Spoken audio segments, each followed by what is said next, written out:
kehadirat-Mu kami panjatkan puji syukur. Sebab Yesus Sang Putra telah berkenan hadir dan tinggal di antara kami sebagai manusia. Romo Magnus itu orang yang baik. Yang pertama-tama itu di Indonesia, karena saya lihat Romo Magnus itu seperti orang misioneri yang datang ke sini, yang meninggalkan negaranya, semuanya datang ke Indonesia, peran orang-orang di sini.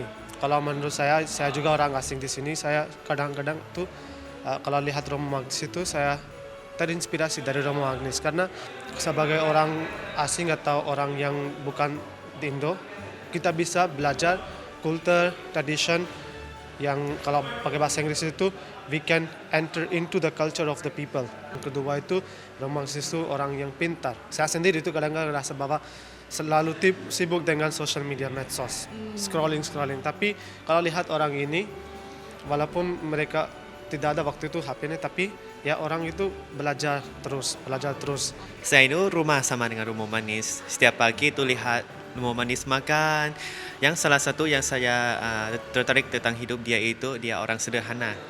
Kalau kita makan itu, dia cuci sendiri. Maksudnya lihat hidup seperti ini, kalau tidak hal-hal yang besar ya. Cuma hal-hal yang kecil, tapi saya bisa belajar dari dia juga. Ini saya suka banget. Rajin sekali. Ya, on time gitu. Romo Magnus itu orang yang sangat pakar ya. Orang yang ahli dalam ilmu filsafat, terutama etika, dan dia orang yang sangat mendalami. Mungkin karena orang Jerman gitu ya, on time, ya disiplin, dan sudah punya jadwal secara rutin, dan itu sangat menginspirasi. Jadi udah berapa lama ya Romo Magnus tinggal di sini? Di sini mungkin sudah lebih dari 30 tahun menurut saya.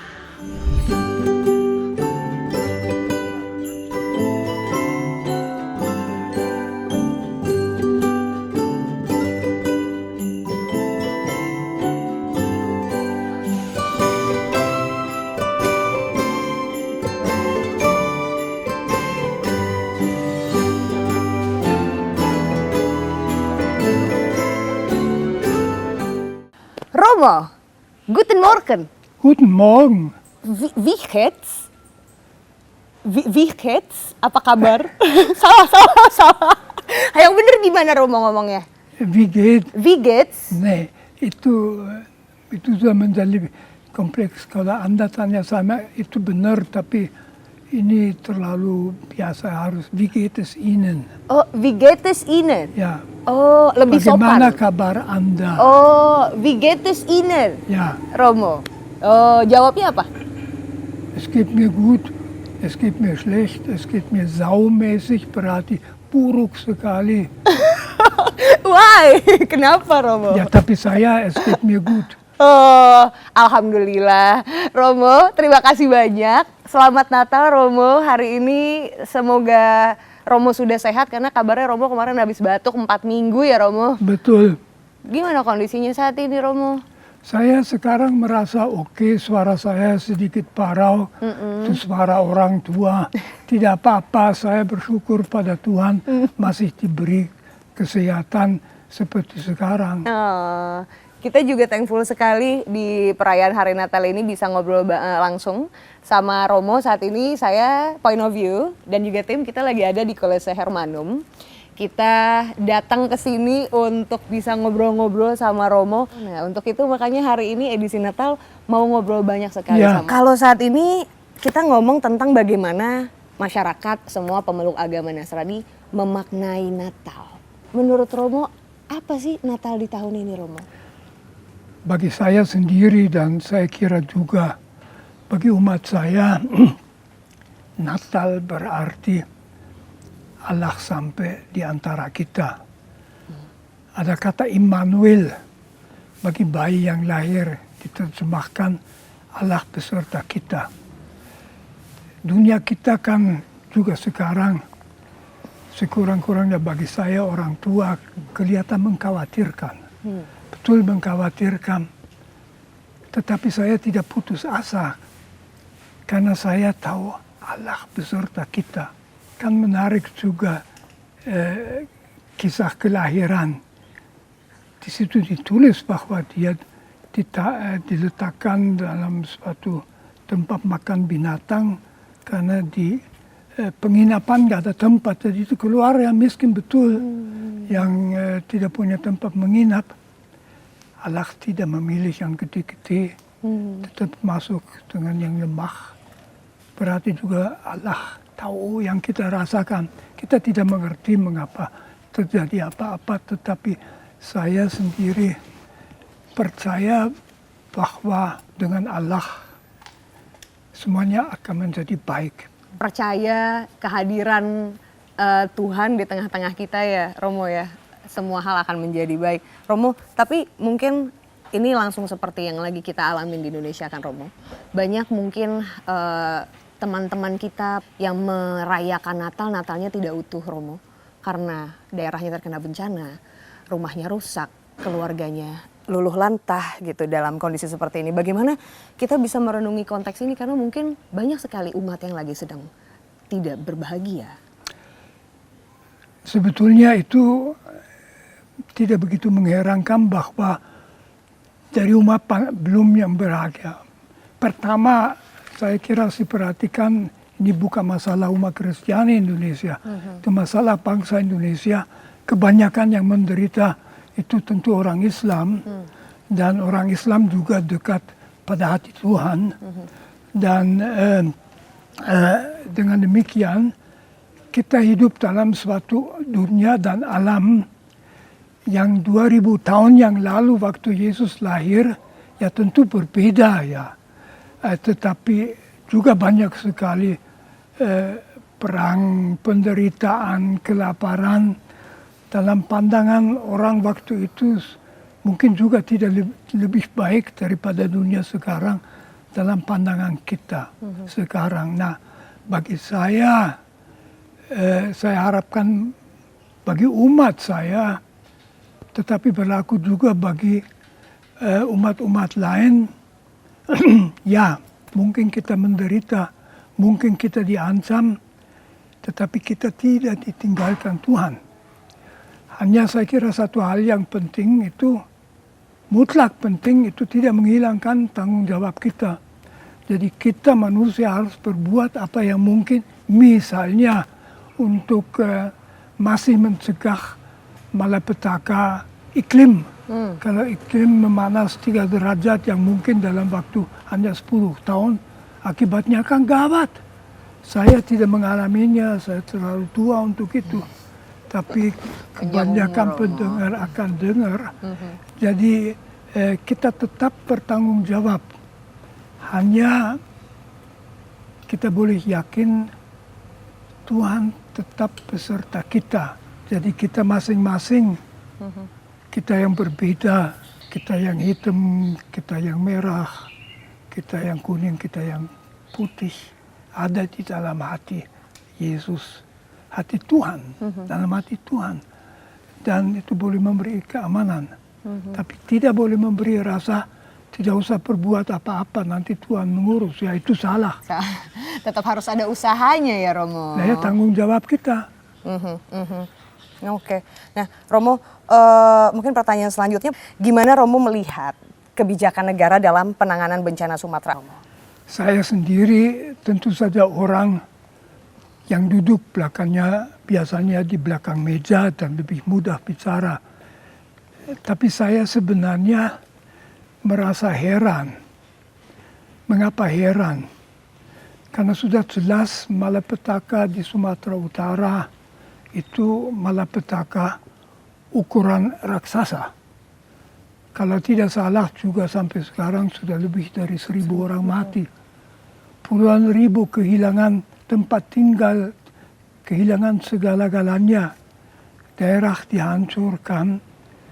Lah seperti tidak ada respons yang tepat, bahkan tidak dinyatakan bencana nasional yang tentu akan memungkinkan semua kekuatan dikerahkan, jadi diperlakukan seakan-akan tidak apa-apa.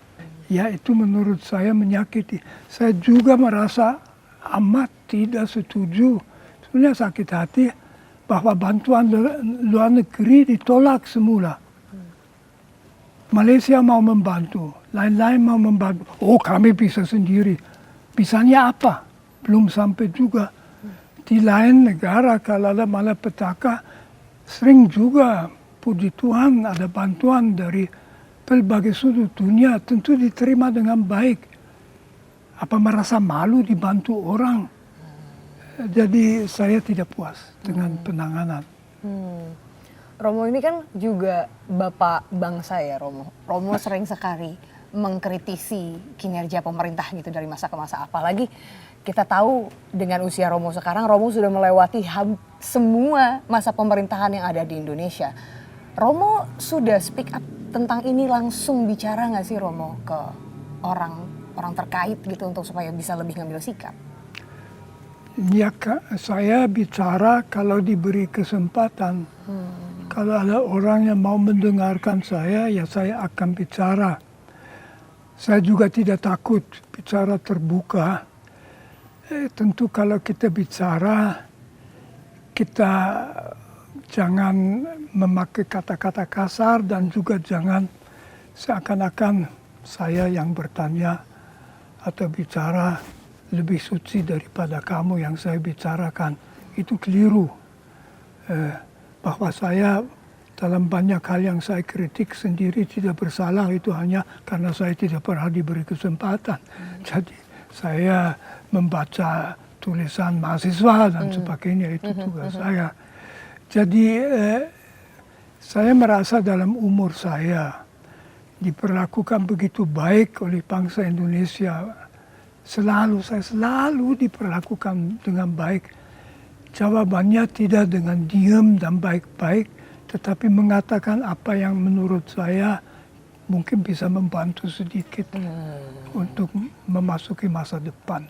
Hubungan antara agama, saya kira ada sesuatu yang sangat penting kita syukuri, yaitu masih ada kasus-kasus intoleransi.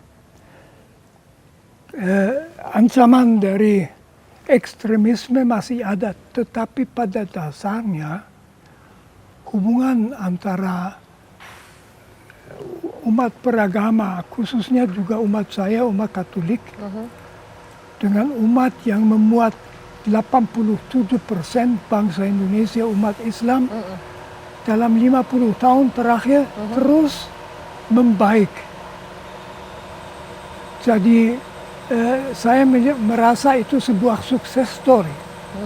Kalau kami sekarang ada masalah, kami bisa langsung misalnya ke Muhammadiyah, bisa ke NU, dan mereka akan membantu kami untuk mengatasinya. Jadi saya sangat mensyukuri, saya sendiri selalu diterima baik oleh teman-teman Muslim, dan bukan saya sendiri. Hanya itu sesuatu yang terus harus diusahakan.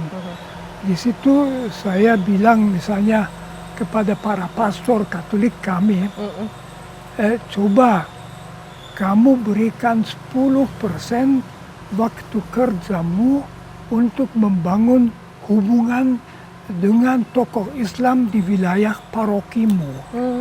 Jadi itu sesuatu yang sangat penting. Pastor dengan 2-3 umat pergi ke tempat seorang tokoh Muslim lokal itu di Indonesia begitu mudah. Tanya ya mau apa? Silaturahmi. Betul. Sini selalu bisa silaturahmi. Betul. Lalu kita omong, saling mengundang, dan hubungan menjadi lebih baik. Tidak berarti tak pernah ada masalah. Tidak bisa diharapkan tidak ada masalah. Tetapi kita bisa bicara. Jadi bagi saya perkembangan antara umat beragama, hubungan antara umat beragama di Indonesia adalah salah satu hal yang saya syukuri. Yang saya berpendapat bahwa dalam hal ini sebetulnya Indonesia bisa menjadi suatu contoh internasional. Saya tidak tahu negara Muslim apapun yang bisa diperbandingkan dengan Indonesia, di mana hubungannya begitu baik. Padahal kita bukan negara Muslim ya Romo. Ya. Ya sudah itu dari negara di mana Islam sebetulnya bisa memaksakan Islamnya, ternyata dia mendukung suatu bentuk kenegaraan baik dari konstitusi maupun dari hidup kultural dan kebersamaan, bisa merasa aman, berkomunikasi bagus, tidak ada masalah. Saya syukur dengan itu suatu kemajuan besar. Negara seringkali dikritik kurang hadir dalam pembelaan terhadap agama ataupun kelompok-kelompok minoritas. Misal Romo, kasus sulit mendirikan tempat ibadah. Kemarin Bapak Gubernur Pramono Anung baru saja meresmikan setelah 35 tahun gereja di Pondok Kelapa yang mendapatkan perizinan. Butuh waktu 35 tahun untuk bisa mendapatkannya. Atau misalnya kebencian berlandaskan sara, atau mungkin juga bentuk diskriminasi. Tadi Romo juga sempat mention gitu ya, bahwa agama tuh gampang banget disenggol gitu. Gimana Romo melihat hal ini? Saya kira itu memerlukan usaha terus-menerus. Tapi harus dibedakan usaha dalam masyarakat dan usaha oleh negara, oleh para pimpinan negara itu. Para pimpinan negara itu bertanggung jawab atas hidup bersama. Jadi menurut saya beberapa hal yang masih memungkinkan intoleransi harusnya diubah, harusnya dibikin lebih gampang membuat rumah ibadat. Saya anggap terus terang saja menggelikan, ridiculous, butuh 20 tahun atau 30 tahun. Kalau umat sudah ada ya mesti bisa mendapat gedung. Tentu saja dari pihak minoritas misalnya, saya mengharapkan bahwa mereka terus-menerus membangun hubungan dengan mayoritas. Seperti tadi saya katakan, itu tidak sulit. Kita selalu akan diterima. Tetapi kalau misalnya suatu umat Kristiani setempat terdiri semata-mata dari pendatang, dalam bahasa komunikasi bahasa Indonesia, dikelilingi oleh masyarakat yang Islami dan punya bahasa sendiri, mereka akan membentuk suatu kelompok asing yang lalu lebih mudah menimbulkan kesulitan, entah gangguan perayaan atau hal seperti itu. Jadi di situ perlu mengusahakan komunikasi. Saya akan menganjurkan bahwa setiap umat lokal, mulai dengan pimpinannya, entah itu pastor, entah itu abam, membangun terus hubungan dengan tokoh-tokoh agama mayoritas di sekitarnya. Karena mereka kan juga sedikit curiga, belum tahu, nggak mengerti mau apa itu. Iya. Itu mereka pun harus dalam hati itu merasa aman. Iya. Itu lewat komunikasi. Romo menarik banget. Aku mungkin mau masuk ke tentang personalnya Romo sedikit. Romo ini kan lahir di Jerman. Tadi Romo sempat cerita-cerita sedikit tentang bagaimana latar belakang keluarganya Romo. Romo tinggalnya di kastil, anak bangsawan. Romo meninggalkan semua itu dan ke Indonesia, jadi warga negara Indonesia di tahun 77. Sampai saat ini ada di sini. Kenapa Indonesia, Romo? Ini tentu suatu cerita yang panjang. Tetapi waktu saya berumur 10 tahun, ibu saya tinggal di kota kecil Eichstätt, kemudian di Bavaria, kemudian dari kakek saya yang punya hutan banyak, dapat hutan di sebelah selatan Frankfurt, di mana lalu kami tinggal bangun rumah keluarga orang tua saya, adik-adik saya. Nah, di Eichstätt, waktu saya berumur 10 tahun, saya bisa masuk gimnasium di Jerman, gimnasium dengan umur 10 tahun. Masih muda gimnasium banget. itu 9 tahun. Wow. Jadi sini SD itu 6 tahun plus 3 plus 3. Di Jerman prinsipnya 4-9 atau 4-7-2, terserah. Nah, waktu saya berumur 10 tahun, masih agak kecil, ibu saya menempatkan saya ke dalam asrama Romo-Romo Yesuit di St. Blasien di Black Forest di Jerman Selatan, Oke. di mana saya ada 9 tahun yang amat bagus di situ. Kecuali tahun-tahun pertama, saya masih terus merasa kelaparan. Oh ya, Makanan kurang, tidak pernah kenyang. masa pertumbuhan Romo. Ya. Karena Jerman kalah perang, oke.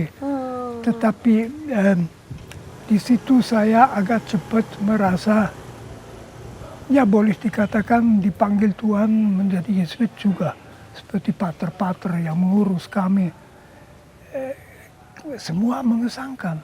Usia 10 tahun Romo. Ketika teman-teman Romo lagi pada Jadi main. saya berumur 10 tahun, mulai agak cepat merasa itu, lalu pelan-pelan saya menyibukkan diri dalam macam-macam. Saya masih ingat diantar oleh ayah saya di mobil itu 200 km ditempatkan di depan pintu, lalu dia pulang. Sedih nggak Romo masa itu? Tidak, saya melihat akan ada apa. Saya di St. Blasien kan juga selama bagian terbesar tidak di rumah. Oh. Sudah biasa. Saya tidak pernah merasa homeway. Dan lalu masuk Yesuit. 2 tahun kemudian saya pindah ke dekat München untuk studi filsafat. Kami Yesuit 3 tahun. Nah di situ saya memang termasuk suatu kelompok. Kami mungkin frater-frater itu yang sedang belajar. Kalau sudah ditahbiskan imam namanya pater. Pater. Ya.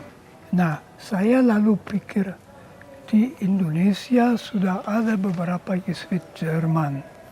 Oh, udah ada yang duluan ke sini? Bukan, dulu yang ada hanya Belanda. Oh. Belanda mulai pertengahan tahun 50-an tidak bisa mendapat visa lagi. Oh. Karena masalah Irian Barat. Oh. Ada konflik. Maka diganti oleh Yesuit dari Jerman. Dan ada beberapa di sini, mereka semua kerasan. Betah ya. Semua di Jawa, tetapi mereka juga sering menulis khawatir kok Indonesia jangan-jangan diambil alih oleh komunis. Yang bagi orang yang dari luar negeri sangat mencolok. Kehadiran komunis yang di sini malah belum. Lalu saya pikir akhir studi saya di Jerman, mungkin baik kalau gereja Indonesia punya orang ahli dalam teori Marxisme, Marxisme-Leninisme. Dan saya lapor Lapar Romo. pada pimpinan saya yang menyetujui. Lalu saya baru harus belajar bahasa Inggris. Di sekolah saya belajar bahasa Prancis karena saya di daerah pendudukan tentara Prancis sudah perang. Saya belajar Inggris. Lalu diizinkan 3 bulan saya masih ke Irlandia mempraktekkan bahasa Inggris. Lalu Januari 61 mendarat di Kemayoran. Oh, tahun 61 jadi Romo 61, sampai di ya, Indonesia. Dan yang menariknya, katanya pas Romo landing di Indonesia, bahasa pertama yang dipelajari bukan bahasa Indonesia, tapi bahasa Jawa. Itu betul ya. Kok bisa Jadi Romo? itu kebijakan Yesuit Indonesia, mereka yang Indonesia sendiri hampir semua Jawa. Pusat pekerja mereka itu di Jawa Tengah dan Yogyakarta. Yesuit yang tidak bisa bahasa Jawa, Belanda ditempatkan di Jakarta. Dan kami 13 bulan hanya belajar bahasa Jawa. 13 bulan itu? Ya, jadi bahasa Jawa tidak begitu gampang. Sesudah 6 bulan saya merasa kok seperti masuk terowongan, nggak keluar-keluar itu. Karena bahasa Jawa itu strukturnya beda dari bahasa-bahasa Eropa. Dan nah sesudah 2-3 bulan saya merasa mendadak keluar dari terowongan dan saya sekarang sudah merasa punya perasaan bahasa Jawa. Sore hari saya jalan-jalan di desa-desa, belajar hal-hal yang Terus saya jawab. Pertama kali saya lewat rumah, ibu duduk di depan, monggo pinara. Berarti silahkan masuk, datang ya. Akan mampir. Saya datang ke situ, kok ibu itu malah menghilang ke belakang. Konco winking ya istilahnya. Dia ternyata mempersiapkan teh. Butuh setengah jam sampai teh datang. Oke. Lalu saya belajar, kalau diajak monggo pinara, jawabannya bukan oke saya datang. Tetapi inggih, matur nuwun, sanes wekdal, sekedap malih. Itu jawaban. Jadi itu membangun hubungan. Iya. Yang halus ya, Halus. Romo ya, kromo inggih gitu ya Romo ya. Sama dengan saya belajar itu. Pertama kali saya kunjungi umat di dekat tempat itu bersama ada frater Jawa juga. Dapat teh ya. Saya diminta dipuntelasaken. Tehnya masih agak panas tapi ya saya habiskan. Mereka lihat begitu sakit. Apa itu? Lah ya dipuntelasaken itu di Jawa berarti boleh nyicipi sedikit. Tidak dihabiskan begitu. Mereka kaget juga. Kok, tapi Romo kepanasan nggak pada saat itu? Oh enggak. Yang lucu itu orang Jawa biasanya lalu tertawa. Mereka senang itu. Tidak marah itu. Gitu. Jadi saya senang itu. Ininya humornya tinggi ya orang Jawa ya. Saya orang Indonesia malah nggak orang iso ngomong Jawa, isone yang nggak halus gitu Romo. Romo ajarin aku dong. Tinimbang boten mangertos ingkang boten halus nggih monggo. Nggih monggo. Yang paling halus udah nggih monggo. Jadi Romo kalau ditanya berarti orang Indonesia. Ya, Orang Indonesia ya. lah ya. Romo udah jadi WNI dari tahun 7. Tahun 7 saya 7 saya kira. 77 ya Tapi Romo. itu sesudah saya tunggu 7 tahun. Karena semua syarat sudah saya penuhi tahun 60. Tahun 70. Tahun 70, oke. Tetapi butuh begitu lama sampai mesin birokratis. Aduh, Jadi birokrasi saya lagi-lagi ya Romo. baru sudah 7 tahun saya dapat. Saya harus membuktikan menyerahkan paspor saya di kedutaan Jerman. Dan menyatakan tidak lagi warga negara Jerman, lalu ditandatangani surat kewarganegaraan saya. Seminggu sesudah saya di kedutaan Jerman, ya beberapa hari kemudian saya dapat surat dari ibu saya bahwa pada tanggal sekian seminggu itu ada orang dari kelurahan datang dan mengatakan anak ibu udah bukan orang Jerman lagi. Oh iya? Ya. Jadi ibunya Romo nggak tahu Nggak sebelumnya? tahu itu. Saya masih Romo pikir bandel. bagaimana saya menjelaskan. Oh iya. Karena mungkin dia mengharapkan pernah saya akan diusir. Sekarang itu nggak bisa lagi. Nggak bisa lagi. Tapi gimana kagetnya ibunya Dan Romo tidak waktu itu? apa-apa. Tidak apa-apa. Mereka terima. Oh. Mereka senang karena saya senang gitu. Fun fact tentang Romo. Baju dan celana Romo itu hanya ada beberapa lembar. Romo katanya nggak hobi belanja. Nggak suka. Tidak pernah saya belanja. Tidak pernah. Saya selalu dapat. Nah ini masih termasuk celana ini. Termasuk 3 celana yang mungkin 30 tahun yang lalu saya bikinkan di Jogja. 30 tahun Romo? Ya. Celana ini? Wah bersejarah Tetapi banget. saya kemudian dapat 6 celana dari seorang saudara yang sudah meninggal, Oke. dari istrinya. Ternyata cocok, jadi ini juga saya pakai. Oh. Dan waktu saya pemuda, saya kan keluarga saya tidak kaya ya. Kami bekas pengungsi. Saya dapat celana dari seorang saudara yang 2 tahun lebih tua dari saya. Oke. Pada saat dia terlalu besar, celananya dikirim kepada saya. Jadi saya pakai celana dia, itu selalu pakai Oh, iya. celana dia. Oh. Romo tapi kan Romo anak bangsawan, keluarganya Romo kaya raya. Kok Romo nggak terbiasa? Andai kata tidak diusir dari Silesia dan Cekoslowakia, lalu kan di situ kehilangan semuanya.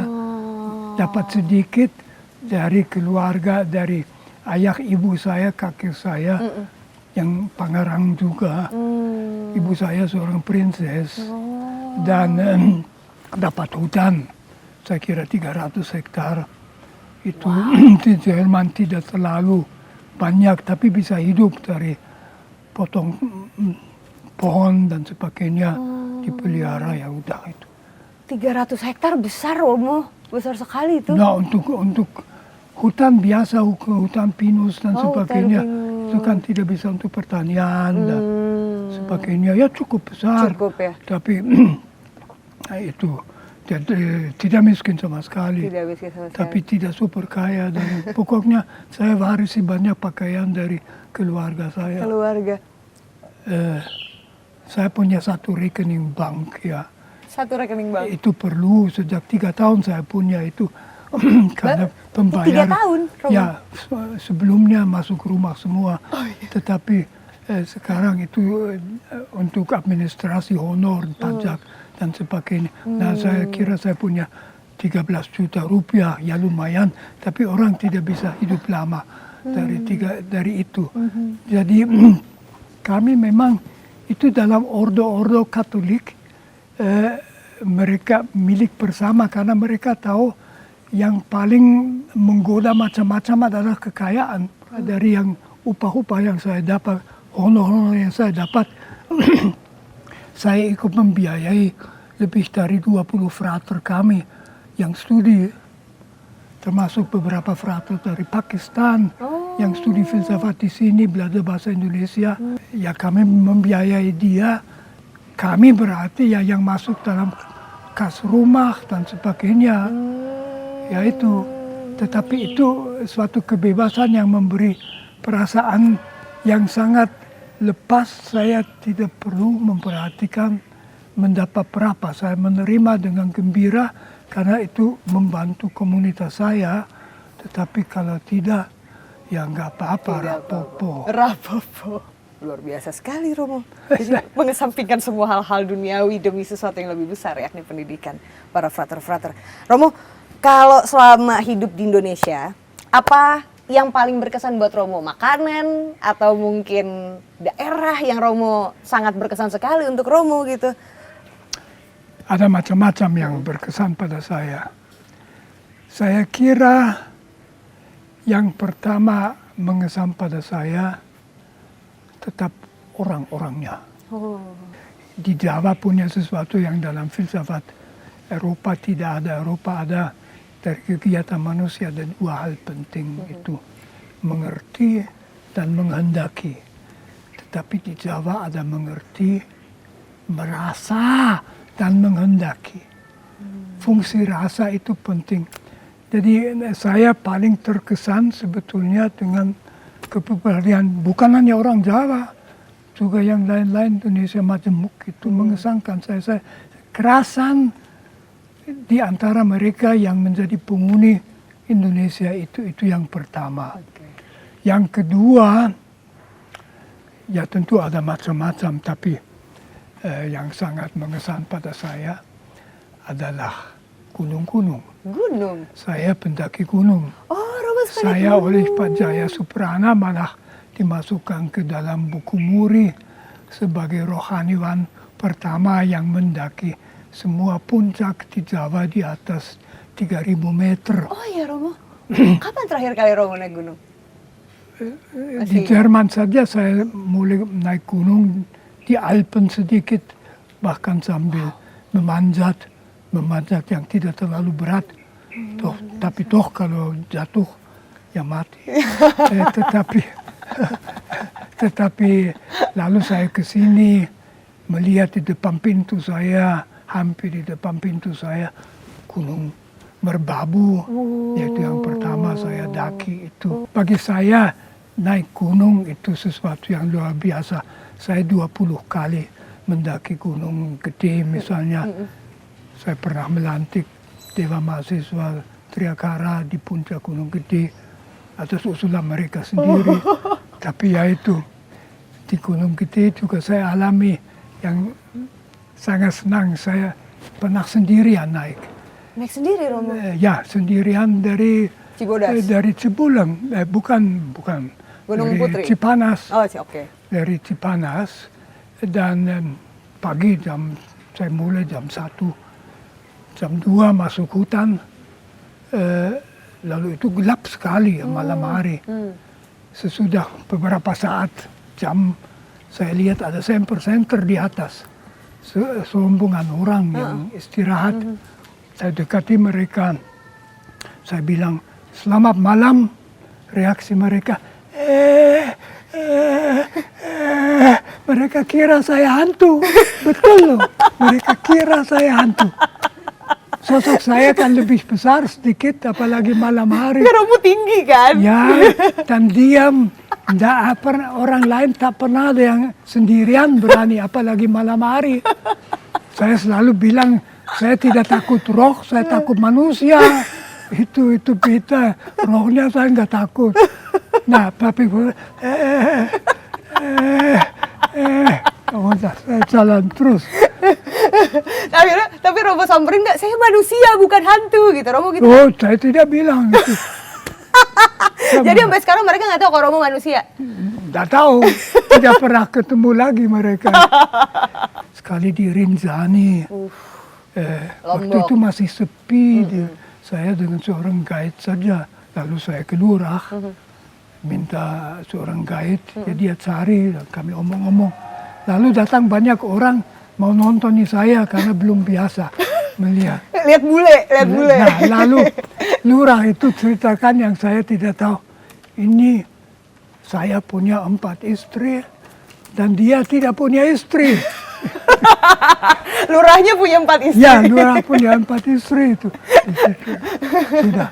Lalu saya dapat guide, dan dengan guide itu saya satu malam menginap di atas, sudah sangat di atas, lalu bagian terakhir. Sekarang kan penuh, ada ratusan orang setiap. Iya. Ramai sekali. Ada satu tempat yang harus sedikit hati-hati. Kalau tidak hati-hati bisa slip lalu turun 1.500 meter. Soalnya gunung itu suasana berbeda. Pertama ada di Rinjani tidak, tetapi di banyak gunung di Jawa masih ada hutan.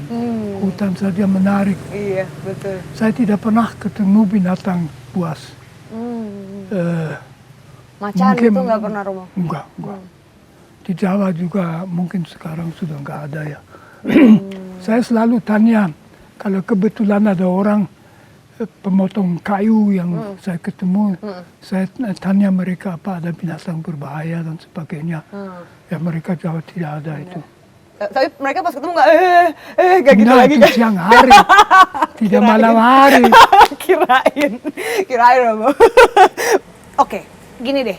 Kita sebagai manusia yang konsumtif, yang tiap hari orientasinya materi. Gimana cara menjaga iman supaya gak materi duniawi mulu, Romo? Biar kita lebih fokus ke keimanan gitu. Kayak Romo pengen hidup sederhana gitu, Romo. Saya kira pertama kita biasanya toh tidak hanya mencari materi. Kita mencari mungkin ada teman, orang yang kita cintai. Sekurang-kurangnya kita cari perhatian. Kita cari persahabatan. Mungkin kalau misalnya pada hari Natal kita ingat sesuatu yang merupakan pesan dari Tuhan, kita menjadi bahagia bukan dengan mencari kebahagiaan, tetapi dengan menyumbang sesuatu pada kebahagiaan orang lain. Kalau akan ada orang kemudian yang bersyukur bahwa pernah bersentuhan dengan kita, hidup kita bermakna, kita juga merasakan itu. Itu membuka kita juga pada Tuhan.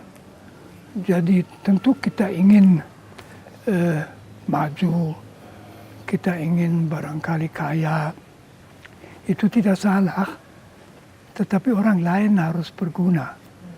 Dan hidup kita terasa berguna dan bernilai betul-betul kalau bernilai bagi orang lain. Kalau orang lain bersyukur pada Tuhan bahwa Ia kirim kami di jalan Dia itu. Dan itu setiap orang bisa merasakan. Kebanyakan orang kita juga yang dianggap sangat materialis ya tidak hanya materialis. Jadi kita harus melihat apa yang di situ mungkin juga pancingan untuk Tuhan. Tentu tidak cukup hubungan dengan Tuhan hanya dengan pada waktunya berdoa. Itu tidak cukup, itu harus tercermin dalam sikap persahabatan dengan manusia lain itu. Nabi Muhammad itu selalu muncul secara positif juga dengan mereka yang tidak termasuk Islamnya itu. Jadi itu sesuatu yang lalu memberi rasa puas. Tak ada yang kurang kalau tidak memikirkan diri sendiri. Iya Romo ya. Jadi prinsipnya adalah selama bisa memberikan manfaat dan kebaikan untuk orang lain, kita nggak akan pernah ngerasa kurang ya Romo. Saya bayangkan kadang-kadang ini tentu saja imajinasi. Kalau kita akhirnya boleh berhadap pada Tuhan, kita bayangkan, imajinasikan Tuhan duduk di atas suatu singgasana. Lalu ada yang tarik bajunya Tuhan itu. Tuhan melihat, ada apa? Tuhan, dia pernah membantu saya. Wes, Tuhan akan jawab, saya tahu, terima kasih. Menggembirakan pengalaman itu. Ya, tentu Tuhan tidak punya baju, tidak duduk di atas singgasana, tetapi kita ungkapkan ini dengan cara yang manusia mengerti itu. Karena kita tidak tahu bagaimana. Kalau sudah meninggal itu alam yang berbeda sekali. Tapi tetap alam rahmat Tuhan. Oh Romo, hatiku adem banget hari ini Romo. Senang sekali. Terima kasih banyak Romo. Romo, doaku untuk Romo panjang umur. Terima kasih. Romo sehat. Panjang umur sudah tercapai. Udah 89 tahun. Mau lebih panjang lagi Romo. Saya terserah pada Tuhan. Amin. Saya kan tidak membatasi Tuhan. Tapi Romo ada nggak sih hal dalam hidup Romo yang masih pengen Romo lakukan? Ya, sebetulnya tidak yang penting, tetapi saya masih mau menulis satu buku. Oh.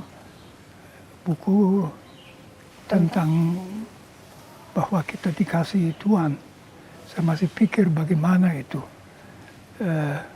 Saya merasa di umur hidup saya itu menjadi semakin penting apa yang terjadi kalau kita mati. Kalau kita ini dalam kematian jatuh ke dalam suatu jurang yang gelap. Dan di dasar jurang itu terbuka sesuatu. Dan di situ akan ada Tuhan. Dan bagaimana itu saya mau menulis mengenai itu.